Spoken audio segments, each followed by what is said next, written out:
আসসালামু আলাইকুম ভিউয়ার্স, আশা করি সকলেই ভালো আছেন। ২০২৬ সালে মালয়েশিয়াগামী এবং সেখানে অবস্থানরত প্রবাসীদের জন্য বেশ কিছু গুরুত্বপূর্ণ ও ইতিবাচক খবর রয়েছে। মালয়েশিয়া সরকার তাদের শ্রমবাজার এবং অভিবাসন নীতিতে কিছু বড় পরিবর্তন এনেছে, যা প্রবাসী কর্মীদের জন্য নতুন সুযোগ তৈরি করেছে। ১. নতুন কর্মী নিয়োগের সুযোগ। ৪০,০০০ কর্মী। ২০২৬ সালে বাংলাদেশ থেকে প্রায় ৩০ থেকে ৪০,০০০ কর্মী নিয়োগের সম্ভাবনা রয়েছে। মালয়েশিয়া সরকার এবং বাংলাদেশের অন্তর্বর্তী সরকারের মধ্যে বিশেষ আলোচনার প্রেক্ষিতে এই সুযোগ তৈরি হয়েছে। বিশেষ করে কৃষি, বাগান, প্লান্টেশন এবং নির্মাণ খাতে কর্মীর চাহিদা মেটাতে এই নিয়োগ দেওয়া হতে পারে।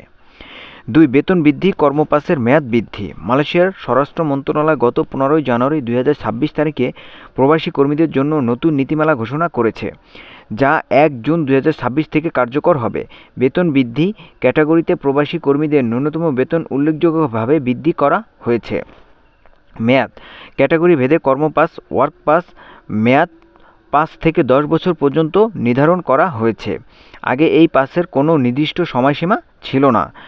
পরিবার রাখার সুবিধা, নতুন নিয়ম অনুযায়ী নির্দিষ্ট ক্যাটাগরিতে পাসধারী কর্মীরা তাদের পরিবার এবং নির্ভরশীলদের সঙ্গে রাখার অনুমতি পাবে। ৩.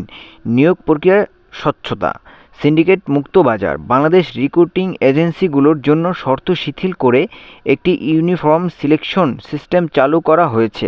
এখন থেকে শুধুমাত্র নির্দিষ্ট কিছু এজেন্সি নয়, বরং লাইসেন্সধারী এবং যোগ্যতা সম্পন্ন সকল এজেন্সি কর্মী পাঠানোর প্রক্রিয়া অংশ নিতে পারবে। এর ফলে অতিরিক্ত অভিবাসন খরচ কমার এবং প্রতারণা বন্ধ হওয়ার সম্ভাবনা তৈরি হয়েছে।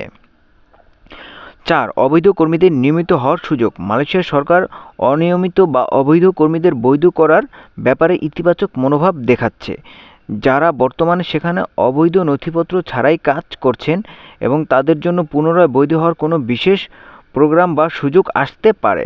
সতর্কতা, মালয়েশিয়া যেতে ইচ্ছুক ভাইদের প্রতি অনুরোধ, যে কোনো লেনদেন করার আগে অবশ্যই রিক্রুটিং এজেন্সির বৈধতা যাচাই করে নিন এবং সরকারি নিয়ম মেনে অগ্রসর হন।